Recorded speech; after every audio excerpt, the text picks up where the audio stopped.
Kita ke informasi selanjutnya, pemirsa. Perkembangan hukum di Indonesia dengan situasi disruption saat ini sehingga hukum mulai berlaku global perlu beradaptasi dengan perkembangan teknologi.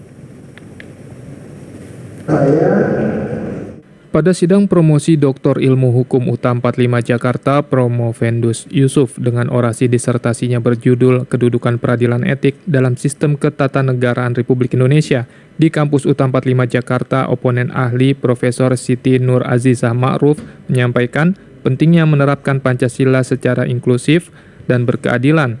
Indonesia sebagai negara hukum dan konstitusi menempatkan hukum sangat penting dalam sistem tata negara. Menanggapi peradilan etik, Profesor Azizah Ma'ruf menyatakan adanya Mahkamah Etik merupakan hal yang menarik berkaitan dengan kedudukan peradilan etik dalam sistem tata negara dan nilai dasar atau landasan dalam berbangsa dan bernegara.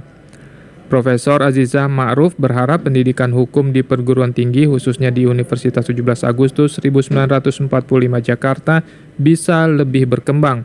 Untuk itu perlunya para akademisi hukum yang mumpuni dalam keilmuan hukum secara komprehensif.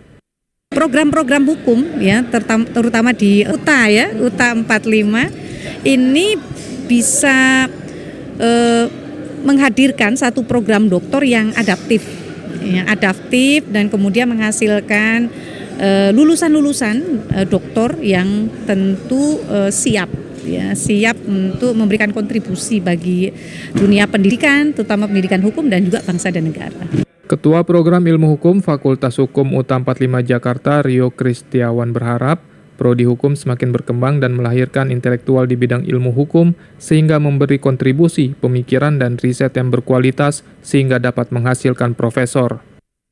Yang ditemukan adalah bagaimana etika itu menjadi komponen yang sangat penting untuk abdi bangsa gitu ya, sebagai untuk komponen bangsa, dan hukum yang baik itu adalah hukum yang mengandung etika gitu. Karena tanpa etika ya hukum akan menjadi alat kekuasaan. Itu hasil disertasi beliau yang patut kita banggakan. Saat ini program Pasca Sarjana Hukum 45 Jakarta telah meluluskan 13 doktor ilmu hukum dan memiliki akreditasi baik.